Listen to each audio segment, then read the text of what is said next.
Gérard Lenormand, l'une des voix les plus marquantes de la musique francophone, est né le 9 février 1945 au château de Bénouville, dans le Calvados, en Normandie, dans le cadre atypique d'une maternité pour femmes en difficulté. Fils de Madeleine Lenormand, une fillette de 16 ans à sa naissance, et d'un père inconnu, dont on apprendra plus tard qu'il s'agit d'un soldat allemand prénommé Éric, violoniste et chef d'orchestre pendant l'occupation allemande de la France pendant la Seconde Guerre mondiale, Gérard Lenormand est une longue et émouvante histoire, où la musique est devenue son refuge, son guide à travers les ténèbres d'une enfance démunie et les épreuves de la vie. Dès son plus jeune âge, enfant solitaire qui se tournait vers l'harmonium à l'église pour s'épancher, il a démontré un talent inné et une profonde sensibilité qui ont façonné son style musical unique. Avec sa voix aiguë, légèrement rauque, et ses mélodies émouvantes, Gérard a conquis le cœur de millions de spectateurs avec des tubes tels que La Ballade des gens heureux, De toi et Voici les clés, devenant un symbole de romantisme et de sincérité dans la chanson française des années 70 et 80. Chanteur, il était aussi musicien, compositeur et acteur, avec une carrière de plus de 5 décennies, marquant profondément le cœur des fans, non seulement en France, mais aussi dans le monde francophone. Sa vie a été un cheminement à travers la douleur personnelle pour atteindre la lumière de l'art, où il a trouvé sens et salut. Gérard a grandi dans un environnement sans amour. Sa mère, Madeleine, était une femme stricte et parfois violente, ce qui lui a laissé une enfance solitaire et traumatisée. N'ayant connu son père biologique qu'à 35 ans, il a ressenti un profond vide identitaire et familial. Cependant, ces épreuves ont nourri sa sensibilité et sa créativité, lui permettant de traduire ses émotions les plus profondes en chansons qui ont touché le cœur de ses auditeurs. Gérard chantait non seulement l'amour, mais aussi la douleur, la perte et la quête du bonheur, des thèmes qui touchaient profondément le public. Il a confié que la musique n'était pas seulement pour lui un métier, mais aussi un moyen de se parler à lui-même, de guérir ses blessures et de transmettre l'espoir. À travers des chansons comme Michel et Si j'étais président, il a raconté sa propre histoire et est devenu la voix de ceux qui avaient traversé des épreuves similaires. Gérard Lenormand n'était pas seulement un artiste, c'était aussi un conteur, une âme sensible qui a passé sa vie à chercher la lumière dans l'obscurité. La plus grande tristesse de la vie de Gérard Lenormand fut le manque d'amour et la douloureuse vérité sur ses origines, notamment sa relation compliquée avec sa mère et le mystère entourant l'identité de son père. Né dans un contexte particulier, Gérard était le fruit d'une brève relation entre sa mère, Madeleine Lenormand, et un soldat allemand prénommé Éric, pendant l'occupation. Madeleine, alors âgée de 16 ans seulement, lui cacha la vérité sur son père, le laissant grandir dans un environnement dénué d'affection et rempli de questions sans réponse. Sa mère, stricte et parfois violente, ne pouvait lui apporter la chaleur dont un enfant a besoin. Il a raconté des souvenirs douloureux des abus subis par sa mère, des réprimandes violentes au cou qui lui donnaient un sentiment d'abandon et de manque d'amour. Ses premières années à Paris puis à Issoire furent une succession d'isolements émotionnels, où il chercha souvent refuge contre la réalité en jouant de l'harmonium dans les églises dès l'âge de 5 ans. La musique devint son seul refuge, un lieu où il pouvait exprimer sa douleur inexprimée. La vérité sur son père fut une autre blessure, tout aussi profonde. Ce n'est qu'à l'âge de 35 ans, grâce à un appel téléphonique inattendu de sa mère, qu'il apprit que son père était un soldat allemand, violoniste nommé Éric. Cette révélation fut non seulement choquante, mais suscita aussi en lui une série d'émotions contradictoires: curiosité, douleur et regret de n'avoir jamais eu la chance de rencontrer son père. Peu après, dans l'avion pour Berlin, il composa la chanson Warum mein Vater, une émouvante confession de perte et de questions sans réponse.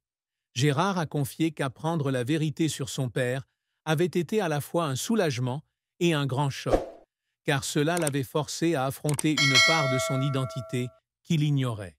Cette tristesse n'était pas seulement due à l'absence de son père, mais aussi au fait qu'il devait porter en lui un héritage complexe, né d'une relation sévèrement jugée par la société de l'époque. Madeleine, par honte et sous la pression sociale, choisit de cacher la vérité, laissant à Gérard le sentiment d'appartenir à un secret honteux. Il a déclaré ne pas en vouloir à sa mère, car elle aussi a été victime des circonstances. Mais la douleur du manque d'amour et la vérité sur ses origines lui ont laissé une cicatrice qui ne s'est jamais refermée. Un autre aspect de la profonde tristesse de Gérard résidait dans les difficultés de sa relation avec sa mère. Madeleine était non seulement une mère stricte, mais aussi une femme blessée par la guerre et la société. Il l'a un jour décrite comme effrayante et violente, qu'il a soumis au coup et à la froideur dès son plus jeune âge. Dans son autobiographie de 2007, Je suis né à 20 ans, il raconte qu'il lui a fallu beaucoup de temps pour apprendre à aimer sa mère, car les souvenirs douloureux de son enfance l'empêchaient de pardonner. Bien qu'il ait tenté plus tard de se réconcilier avec sa mère à travers la chanson Maman sur son album Le goût du bonheur, 12-21, la douleur d'une enfance, émotionnellement démunie, est restée gravée à jamais dans son âme. Gérard a confié un jour qu'il avait l'impression de n'avoir véritablement commencé à vivre qu'en quittant sa famille, comme si échapper aux ténèbres de son enfance était le seul moyen pour lui de se retrouver. Ses chagrins, bien que douloureux, sont devenus l'inspiration de sa musique, l'aidant à créer un lien avec son public grâce à des mélodies émouvantes et sincères. Le parcours de Gérard Lenormand est une longue histoire de persévérance, de talent et de défis difficiles. D'un jeune garçon jouant de l'harmonium à l'église pour échapper à la réalité, il est devenu l'un des artistes les plus appréciés de France, dont les chansons sont devenues emblématiques d'une époque. Cependant, son parcours n'a pas été de tout repos, jalonné de succès éclatants, entrecoupé d'échecs cuisants et de moments où il a pleuré sous la pression et la douleur. La carrière musicale de Gérard a débuté très tôt. À seulement 12 ans, il a écrit sa première chanson, Le Vagabond, qui a ensuite été incluse dans son premier album en 1968. Bien que le succès ne soit pas immédiat, la chanson témoigne de son talent inné. À 14 ans, il a commencé à se produire avec des groupes locaux et, à 16 ans, il travaillait comme ouvrier d'usine tout en se produisant le soir dans des clubs et au club Méditerranée. Ce furent des années difficiles, car il a dû concilier son travail acharné avec sa passion pour la musique. Sa persévérance porte ses fruits en 1968, lorsqu'il rencontre Brigitte Bardot et écrit pour elle 2 chansons, La fille de paille et Je voudrais perdre la mémoire. Si ces chansons ne connaissent pas de grand succès, elles le font connaître du monde de la musique et lui ouvrent les portes d'une tournée avec Sylvie Vartan en 1969. Ce sera le premier tournant, qui rapprochera son nom du grand public. 1970 marque une étape importante. Gérard remplace Julien Clerc dans le rôle principal de la comédie musicale Hair in Paris. Ce rôle met non seulement en valeur son talent d'acteur, mais lui permet également de signer un contrat avec le label CBS Disques. Son premier album, Les Matins d'hiver, sort en 1972. La chanson « Il » devient un immense succès grâce à sa voix unique et à l'histoire touchante d'un garçon solitaire trouvant réconfort dans la nature. La chanson atteint rapidement le sommet des charts, marquant son âge d'or dans les années 1970. Des chansons comme « De toi »,« Si tu ne me laisses pas tomber »,« Quelque chose et moi » et surtout « La ballade des gens heureux » en 1975 ont consolidé son statut de chanteur français de premier plan. Avec sa mélodie joyeuse et son message optimiste, La ballade des gens heureux est devenue l'une des chansons les plus emblématiques de la décennie, appréciée non seulement en France, mais aussi dans le monde francophone. Son album Nostalgie, 1978, et Olympia 79, 1979, ont confirmé son talent, avec des représentations à l'Olympia de Paris attirant des milliers de spectateurs. Cependant, la carrière de Gérard n'a pas toujours été un long fleuve tranquille. Les années 1980 ont vu sa popularité décliner, la vague disco et funk envahissant la scène musicale, rendant son style de ballade romantique moins adapté. Son album « Heureux qui communique » 1988 n'a pas rencontré le succès escompté et son entrée à l'Eurovision en 1988 avec Chanteur de charme n'a obtenu qu'une modeste 10e place. Gérard a exprimé sa frustration face au système de vote de l'Eurovision, estimant qu'il était davantage influencé par des facteurs politiques que par la qualité musicale. Cet échec, conjugué à des difficultés personnelles, notamment son divorce avec sa femme Caroline en 1989, l'a plongé dans un état dépressif. Il a un jour confié que, durant cette période, il avait eu le sentiment d'avoir perdu le flambeau de sa carrière et que la pression de préserver sa réputation l'avait fait pleurer à plusieurs reprises, seul. Les larmes de Gérard ne provenaient pas seulement de ses échecs, mais aussi de ses efforts incessants pour surmonter les difficultés. L'une des périodes les plus difficiles fut celle qui suivit un grave accident de la route dans les années 1960, où il fut grièvement blessé et dut rester à l'hôpital pendant plus d'1 an. C'est à cette époque qu'il commença à composer ses premières chansons, transformant sa douleur physique et mentale en mélodies pleines d'émotion. Gérard a dit un jour qu'écrire de la musique à l'hôpital était le seul moyen pour lui de garder espoir, mais aussi de faire face à la peur de ne pas pouvoir poursuivre son rêve. Un autre moment qui l'a profondément ému fut son retour sur la scène de l'Olympia en 2000, après de nombreuses années d'absence. Devant le public, il n'a pu retenir ses larmes devant l'accueil chaleureux qui lui a été réservé, comme si toutes ces épreuves avaient été récompensées par l'amour de ses fans. La carrière de Gérard Lenormand connaît son plus grand succès dans les années 70, lorsqu'il devient l'un des artistes les plus appréciés de France. À cette époque, il est surnommé le Petit Prince de la chanson française, pour sa voix aiguë, légèrement rauque, et son interprétation pleine d'émotion. L'album Les Matins d'hiver, sorti en 1972, marque un tournant majeur. La chanson « Il » devient un véritable phénomène, touchant le public avec l'histoire d'un garçon solitaire trouvant du réconfort dans la nature. Cette chanson atteint non seulement des sommets dans les charts, mais devient également un classique, apprécié par des générations. Elle est suivie par « De toi » en 1972, qui atteint la 2e place des charts français, consolidant sa réputation de chanteur prometteur. En 1975 sort La ballade des gens heureux, qui devient rapidement l'une des chansons emblématiques de la décennie.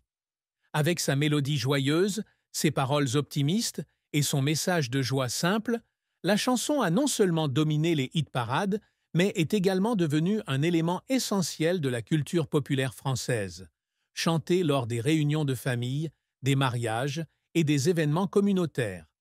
Elle a fait de Gérard un symbole de positivité et d'espoir, malgré la profonde douleur personnelle qu'il traversait.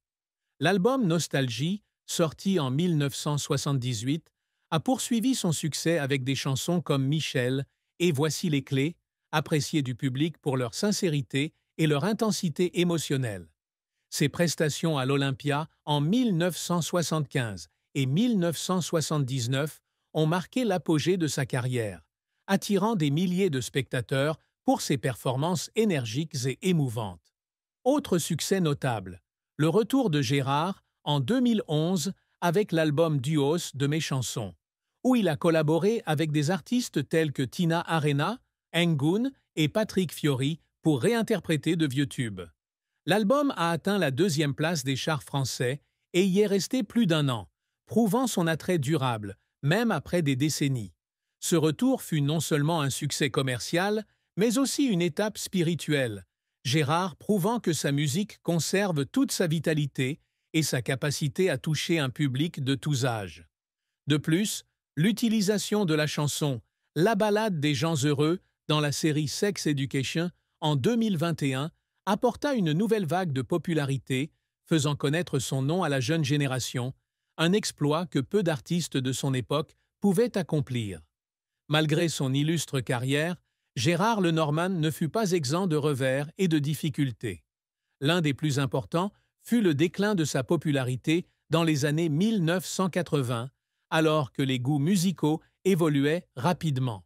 La vague disco et funk, ainsi que l'émergence de jeunes artistes au style plus moderne, rendirent les ballades romantiques de Gérard moins attrayantes pour le grand public.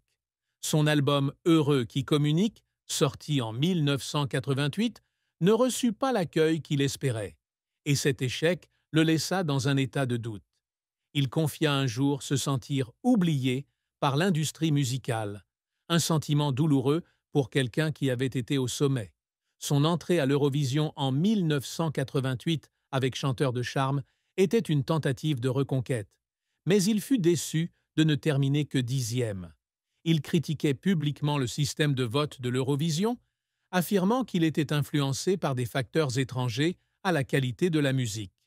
Cet échec fut non seulement un coup dur pour sa carrière, mais accentua également son sentiment d'isolement, car il avait l'impression de ne plus être reconnu comme il l'avait été. Des difficultés personnelles, notamment son divorce avec Caroline en 1989, ajoutèrent à la pression, le forçant à lutter pour rester fort mentalement. Un autre défi fut un grave accident de la route dans les années 1960, alors qu'il était encore très jeune. L'accident le laissa hospitalisé pendant plus d'1 an, risquant de l'empêcher de poursuivre sa carrière musicale. C'est pourtant à cette époque qu'il commença à composer ses premières chansons, transformant sa douleur en inspiration. Cependant, le processus de guérison, tant physique que mental, fut un véritable défi, l'obligeant à surmonter ses peurs et ses incertitudes quant à l'avenir. Dans les années qui suivirent, alors qu'il tentait de reconstruire sa carrière, il dut faire face à des pressions financières et à une concurrence féroce dans l'industrie musicale. Travailler dans une usine le jour et se produire le soir était un fardeau énorme, le laissant souvent épuisé. Gérard a également dû faire face à des difficultés mentales, notamment un sentiment d'isolement dans l'industrie musicale. Il se décrivait un jour comme quelqu'un qui n'avait aucune notion du temps, mettant souvent des années à terminer un album en raison de son perfectionnisme. Si cela lui a permis de produire un travail de qualité, cela lui a aussi fait manquer des opportunités lors de périodes d'évolution rapide des goûts musicaux. Son perfectionnisme est parfois devenu un frein, le conduisant à de longues périodes d'absence de la scène, comme entre 2000 et 2011, où il n'a pratiquement pas sorti d'album. Gérard Lenormand a toujours cherché à réussir non seulement en musique, mais aussi à affirmer sa propre valeur et à construire un héritage durable. L'un de ses plus grands objectifs est de créer des chansons qui touchent le cœur du public, non seulement d'aujourd'hui, mais aussi de toutes les générations. Avec la ballade des gens heureux, il y est parvenu, la chanson étant devenue une icône culturelle, appréciée pendant des décennies et utilisée dans des films et des émissions de télévision modernes comme Sex Education. Il a toujours cherché à rendre sa musique authentique, reflétant des expériences personnelles et des émotions universelles, des joies simples aux souffrances profondes. Un autre objectif que Gérard n'a jamais cessé de viser est la reconnaissance de l'industrie musicale et du public. Sa nomination au grade de chevalier de l'Ordre national d'honneur en 2010 témoigne de sa contribution à la culture française. Il a également toujours veillé à maintenir un lien avec son public, même lorsque sa carrière était en difficulté. Son retour réussi avec l'album Duos de mes chansons en 2011 est le fruit de sa persévérance et de sa foi en la valeur de sa musique. Non seulement l'album a atteint des sommets, mais il lui a également permis de séduire une nouvelle génération d'auditeurs, prouvant que sa musique reste intemporelle. Gérard a également toujours cherché à se réconcilier avec son passé à travers la musique. Écrire des chansons comme Warum mein Vater et Maman était sa façon d'aborder les traumatismes de son enfance et sa relation avec ses parents. Ces chansons sont non seulement des œuvres d'art, mais aussi un cheminement personnel où il a cherché le pardon et une meilleure compréhension de lui-même. Il a déclaré que son objectif principal était de redonner espoir à son public, de lui faire sentir que même dans les moments les plus sombres, il y a de la lumière au bout du tunnel. Son album, Le goût du bonheur, sorti en 2021, avec ses mélodies entraînantes et ses paroles inspirantes, témoigne de cet effort, alors qu'il continue de diffuser son message de foi et de résilience, même à la fin de ses 80 ans. L'amour et le mariage ont été pour Gérard Lenormand un voyage riche en émotions, des doux moments du premier amour à la profonde douleur des relations brisées. Gérard, artiste connu pour ses chansons d'amour romantique, a su mettre sa sensibilité au service de sa musique et de sa vie personnelle, mais sa vie amoureuse n'a pas toujours été de tout repos.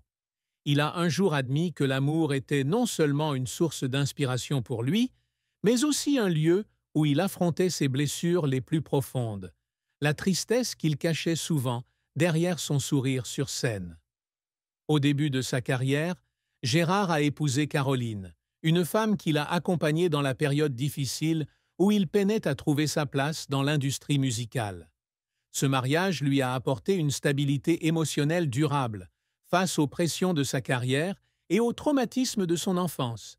Caroline a compris la douleur de Gérard, de sa relation compliquée avec sa mère, au mystère de l'identité de son père.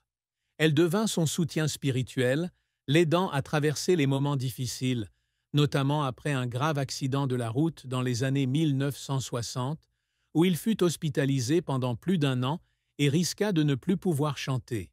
Gérard décrivit les premières années de son mariage avec Caroline comme une période rare où il se sentait aimé et compris, un sentiment qu'il désirait depuis l'enfance. Cependant, ce mariage ne résista pas à l'épreuve du temps et aux pressions de sa carrière. En 1989, Gérard et Caroline divorcèrent, un événement qu'il considéra un jour comme l'une des plus grandes souffrances de sa vie. Il confia que l'échec de son mariage n'était pas seulement la perte d'une partenaire, mais aussi un sentiment d'échec dans la construction d'une famille stable. Un sentiment qu'il avait toujours voulu compenser, son enfance émotionnellement démunie. Après le divorce, Gérard sombra dans une période de dépression, partagée entre la solitude et la pression de maintenir son image publique d'artiste optimiste. Des chansons comme « Si tu ne me laisses pas tomber », écrites à cette époque, reflètent sa douleur, avec des paroles empreintes de désir d'attachement et de peur de l'abandon. Après son mariage avec Caroline, Gérard a eu d'autres relations, mais il a toujours gardé les détails de sa vie amoureuse pour lui. Il a révélé que l'amour est pour lui un voyage contradictoire, où il aspire à la fois à l'intimité et craint la vulnérabilité. L'une de ses relations les plus marquantes a été avec Isabelle, qu'il a rencontrée dans les années 1990. Isabelle lui a donné un nouveau sens de l'amour, par sa tendresse et sa profonde compréhension de lui-même. Cependant, cette relation n'a pas duré longtemps, car Gérard a admis avoir souvent laissé la douleur de son passé affecter sa façon d'aimer et de créer des liens. Il a un jour confié lors d'une interview qu'il se sentait incapable d'entretenir une relation durable, car les traumatismes de son enfance lui faisaient toujours craindre d'être rejeté ou de ne pas être suffisamment aimé. Cependant, l'amour n'est pas seulement source de douleur, c'est aussi la plus grande inspiration de la musique de Gérard. Des chansons comme « De toi » et « Voici les clés » sont des confessions sincères sur les moments heureux et tristes de l'amour. Il disait un jour que chacune de ses chansons était un morceau de son cœur, où il déversait les sentiments qu'il ne pouvait exprimer directement à l'être aimé. Gérard avouait également que, même si son amour était souvent accompagné de tristesse, il ne regrettait pas d'avoir aimé de tout son cœur, car ce sont ces émotions intenses qui l'ont aidé à créer des œuvres immortelles. Son mariage et sa vie amoureuse, bien que difficiles, ont fait de lui un artiste qui chérissait les beaux moments et transformait la douleur en art.